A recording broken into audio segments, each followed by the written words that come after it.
ठाणे जिल्ह्यात कोयना प्रकल्पग्रस्त नागरिकांचे लाक्षणिक उपोषण. अखिल कोयना पुनर्वसन सेवा संघ महाराष्ट्र राज्याच्या वतीने राज्यभरातील जिल्ह्यातील तालुक्याच्या शुक्रवार दिनांक 28 जून 2024 रोजी कोयना प्रकल्पग्रस्तांच्या समस्यांसंदर्भामध्ये लक्षवेधी आंदोलन करण्यात आलं. महाराष्ट्रातील राज्यातील सातारा जिल्ह्यात कोयना धरण झाले, पण 64 वर्ष उलटून गेली तरी कोयना प्रकल्पग्रस्त नागरिकांच्या समस्या अद्यापही सुटल्या नाहीत. त्यामुळे ठाणे भिवंडी तहसीलदार कार्यालय, शहापूर तहसीलदार कार्यालय या ठिकाणी लक्षवेधी आंदोलन करण्यात आलं. अखिल कोयना पुनर्वसन सेवा संघ महाराष्ट्र राज्याचे अध्यक्ष विठ्ठल मोरे यांच्या मार्गदर्शनाखाली ठाणे तहसीलदार कार्यालय येथे सल्लागार किसन जाधव यांच्या मार्गदर्शनाखाली हे लक्षवेधी आंदोलन करण्यात आलं. भिवंडी तहसीलदार कार्यालयासमोर सल्लागार बळीराम शिंदे, उपाध्यक्ष अमोल कदम, तालुका प्रमुख आनंद निकम यांच्या मार्गदर्शनाखाली हे आंदोलन केलं गेलं.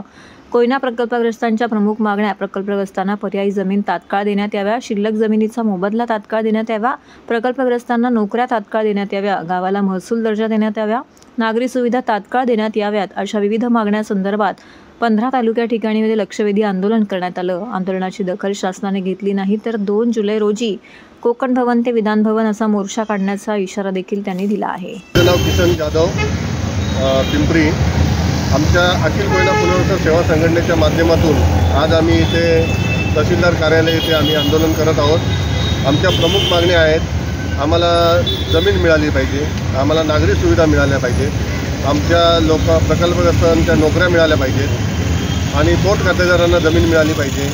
अशा आमच्या भरपूर मागण्या येतात. परंतु प्रमुख मागण्यांमध्ये आमचा गावठाणाचा सर्वे होऊन गावठाणाच्या मधील अतिक्रमण हटवली पाहिजेत. आणखी आमच्या उर्वरित जमिनी या लवकरात लवकर आम्हाला मिळाल्या पाहिजेत, अशा आमच्या प्रमुख मागण्या आहेत.